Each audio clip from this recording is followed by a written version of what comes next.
ఇక్కడ నాతో మాట్లాడుతున్నారు కదా, తను మా మేనత్త, మా నాన్నకి ముద్దుల చెల్లెలు అనమాట.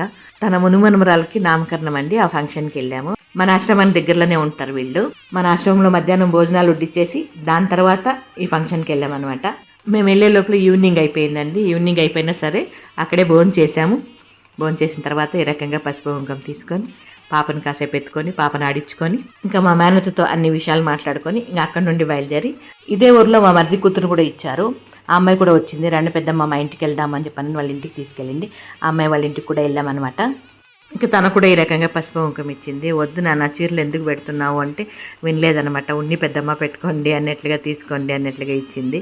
ఇంకా వాళ్ళంత అభిమానంగా ఇచ్చినప్పుడు మనం వద్దని చెప్తే బాగోదు కదా, వాళ్ళ మనసు గాయపరిచినట్లుగా ఉంటుంది అన్నట్లుగా మనస్ఫూర్తిగా తీసుకున్నాను.